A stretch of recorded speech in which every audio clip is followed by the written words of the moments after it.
Hello बच्चों, चलिए देखते हैं ये प्रश्न।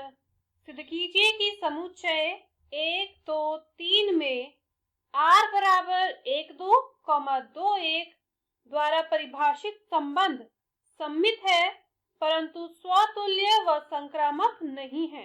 इस प्रश्न को करने के लिए हम इसकी मुख्य अवधारणा देख लेते हैं। देखिए, आपको पता होना चाहिए कि स्वतुल्य, सममित और संक्रामक संबंध होते क्या हैं। सबसे पहले हम बात करते हैं स्वतुल्य संबंध की। स्वतुल्य संबंध क्या होते हैं? किसी समुच्चय A के प्रत्येक अवयव के लिए, प्रत्येक x के लिए जो कि A का अवयव है, x के रूप के अवयव संबंध में होने चाहिए। इस प्रकार के संबंध होते हैं स्वतुल्य संबंध। सममित संबंध में प्रत्येक x y जो कि A के अवयव है, इसके लिए यदि x y के रूप के अवयव संबंध में है तो y x के रूप के अवयव भी R में होने चाहिए। मतलब प्रत्येक x y जो कि R में है, y x भी R में होना चाहिए, तभी वो संबंध होता है सममित संबंध।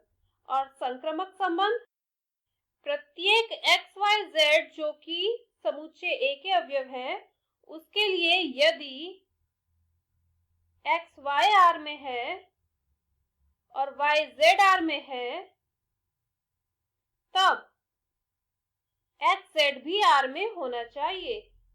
तो इस प्रकार के संबंध होते हैं संक्रामक संबंध। तो चलिए अपनी इस मुख्य अवधारणा का प्रयोग इस प्रश्न को हल करने में करते हैं, जहां पे हमें समुच्चय दिया है 1, 2, 3। इस समुच्चय को हम समुच्चय A लिख देते हैं और संबंध R दिया है 1, 2 और 2, 1। ये दो क्रमित युग्म इस समुच्चय में, इस संबंध में है। ठीक है, अब हमें ये सिद्ध करना है कि ये सममित है लेकिन स्वतुल्य और संक्रामक नहीं है। तो पहले हम बात करते हैं स्वतुल्य की।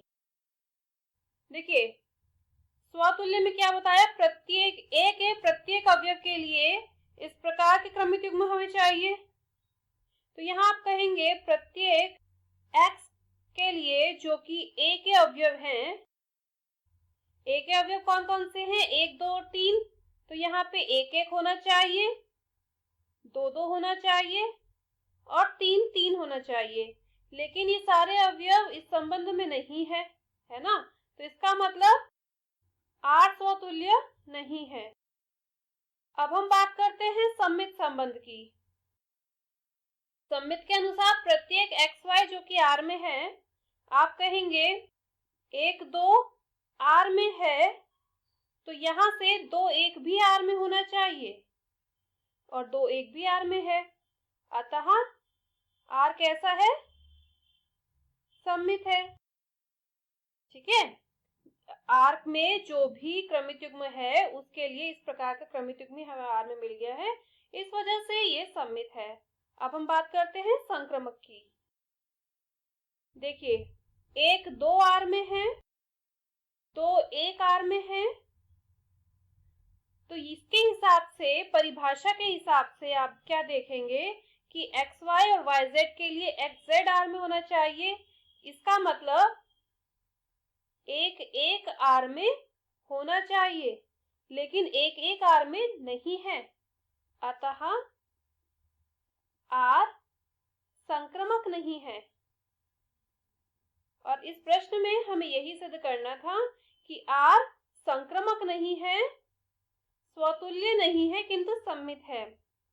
तो यहाँ पे आप कहेंगे अतः R सममित है